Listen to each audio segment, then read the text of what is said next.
శ్రీ విశ్వ విజ్ఞాన విద్య ఆధ్యాత్మిక పీఠము ఈశ్వర ఏకత్వ ప్రతిపాదనపై మోసి సర్వమత సమ్మతమైన ఆధ్యాత్మిక తత్వమును మానవాళికి ప్రసాదించి మానవుడు ఈశ్వరుడిగా పరిణామము చెందు స్థితి మహామంత్ర రూపములో అనుభవపూర్వకంగా తెలియజేసేటువంటి తత్వస్వరూపము శ్రీ విశ్వ విజ్ఞాన విద్య ఆధ్యాత్మిక పీఠము యొక్క తత్వము. ఇది జాతి, కుల, మత, స్త్రీ, పురుష, ధనిక, పేద అనే తారతమ్యత లేకుండా ఈశ్వర తత్వాన్ని మానవత్వంలో నిరూపణ చేసేటువంటి తత్వ సిద్ధాంతము శ్రీ విశ్వ విజ్ఞాన విద్య ఆధ్యాత్మిక పీఠము యొక్క తత్వము. ఈ పీఠము యొక్క పదజాలములోనే ఉన్నటువంటి విషయాన్ని గమనించినట్లయితే విశ్వ విజ్ఞాన విద్య ఆధ్యాత్మిక పీఠము. విశ్వము అన్నప్పుడు సృష్టి. ఈ సృష్టిలో ఉత్కృష్టమైన జీవి మానవుడు. ఆ మానవునికి విద్య, విజ్ఞానము, సంస్కారము, ఆధ్యాత్మిక తత్వము ఈ 4 పొందగలిగినటువంటి వాడే పరిపూర్ణత్వం కలిగిన మానవుడు అని చెప్పబడుచున్నాడు.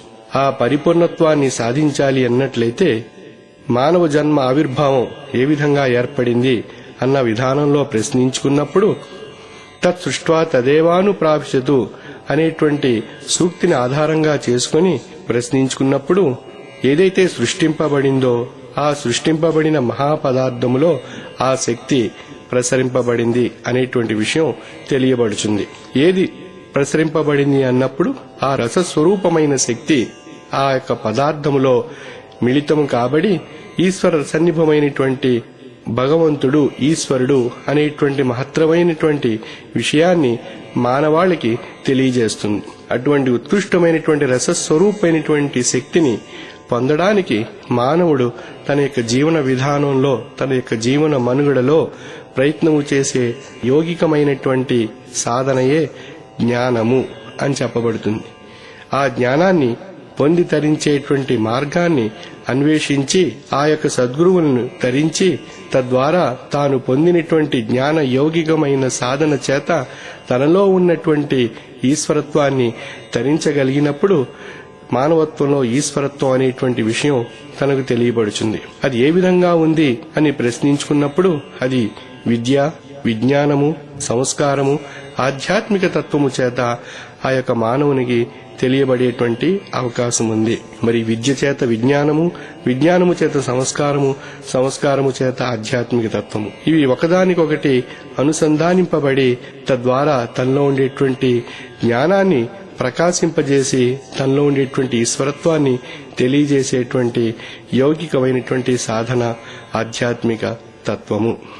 ఈ యొక్క మానవుడు పంచభూతాత్మక స్వరూపంగా నిరూపణ కాబడుచున్నాడు. ఏ విధంగా అన్నప్పుడు ఈ సృష్టి పంచభూతాత్మక పదార్థంగా ఉంది. ఆ పంచభూతాత్మక పదార్థ స్వరూపంగా ఉన్నటువంటి సృష్టిలో ఉన్నటువంటి నిప్పు, నీరు, గాలి, భూమి, ఆకాశము అవి మానవుని యందు పంచభూతాత్మకమైన శక్తి స్వరూపములుగా తెలియబడుచున్నవి. అందులో నిప్పు అనేటువంటి విషయం ఉష్ణోగ్రత స్వరూపంగాను, గాలి అనేటువంటి విషయము ఉచ్ఛ్వాస నిశ్వాసల రూపంగాను, భూమి అనేటువంటి విషయం మనుగడ సాగించేటువంటి విధానంగాను, నీరు అనేటువంటి విషయం జీవ రసాయనిక చర్యల రూపంగాను, ఆకాశం అనేటువంటి విషయం ఊహకందని జగద్రూపాత్మకమైనటువంటి శక్తిగాను తెలియబడుచున్నది. ఈ సృష్టిలో ఉన్నటువంటి పంచభూతాలు నిప్పు, నీరు, గాలి, భూమి, ఆకాశము తన యొక్క స్థాయిని మించి క్షీణించిన, వృద్ధి చెందిన ఈ సృష్టిలో ఉన్నటువంటి సమస్త జీవరాశి నశించిపోయేటువంటి అవకాశం ఉంది. అదేవిధంగా పంచభూతాత్మక స్వరూపంగా ఉన్నటువంటి మానవుల్లో ఉన్నటువంటి ఈ పంచభూతాత్మకమైనటువంటి 5 శక్తులు కూడా స్థాయిని మించి క్షీణించిన, వృద్ధి చెందిన ఆ యొక్క జీవత్వమును కోల్పోవట జరుగుతున్నది. ఈ విధంగా ఈ పంచభూతాత్మకమైనటువంటి శక్తులు సమతుల్యతను పాటించబట్టి ఈ సృష్టిలో సమస్త జీవరాశి జీవన మనుగడ సాగించగలుగుతున్నది. అదేవిధంగా ఈ 5 పంచభూతాత్మకమైన 5 శక్తులు మానవుని యందు సమతుల్యత పాటించుట చేత జీవుడు జీవన విధానము సాగించగలుగుతున్నాడు.